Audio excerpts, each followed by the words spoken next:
பிரியாணிக்கு சீரகம் பொடி, சக்தி மிளகுத்தூள், சக்தி சிக்கன் மசாலா, பெருஞ்சீரகம், நெக்ஸ்ட் ஏலக்காய், நெக்ஸ்ட் நம்ம கான்செப்ட் வச்சுக்கோம். கல்லுப்பு, இது சன்ஃப்ளவர் எண்ணெய், இது விட்டமின் ஏ. நெக்ஸ்ட் பட்டை, நம்ம சிக்கன் 65 மசாலா இவ்வளோ ஒருத்தரம் வாங்கி வச்சுருக்கோம் சரமா. நெக்ஸ்ட் கடுகு தான்.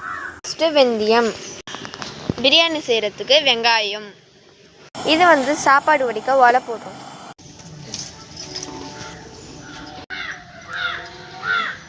நெக்ஸ்ட்டு இஞ்சி பூண்டு பேஸ்ட், கரம் மசாலா, நம்ம எப்பயுமே சக்தி மல்லித்தூள் தான் செய்கிறதுக்கு. வாங்க பார்க்கலாம்.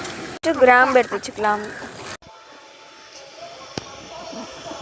அது கலந்து எடுத்து வச்சுருக்கோம். பட்டை, காய் எல்லாத்தையும் மிக்ஸ் அடித்து வச்சுருக்கோம். சாப்பாடு வடித்து போடுறதுல பட்டை, கிராம்பு, பாருங்க அது எல்லா ஏலக்காயும் போட்டிருக்கோம். ஜிஆர்பி நெய் தான். ஷிஃப்ட் பண்ணியாச்சு. வெங்காயமும் அதிகமாக உரிச்சு வச்சுருக்கோம். எண்ணெய் கத்திரிக்காய் நம்ம வீடியோ எடுக்க மறந்துடுங்க கைஸ். பாருங்கள் எண்ணெய் கத்திரிக்காய் எப்படி சுட சுட ரெடியாக இருக்குன்னுட்டு. எனக்கு கொத்தமல்லி நான் எடுத்துகிட்டு போகிறேன். சன்ஃப்ளவர் ஆயில் தான் நம்ம ஊற்றுறப்ப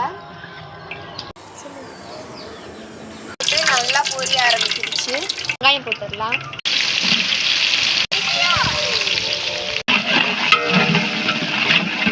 அப்படி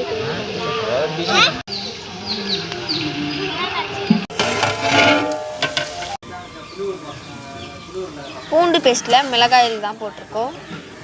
இஞ்சி பேஸ்ட்டில் நம்ம இன்னும் ஒன்றுமே போடல.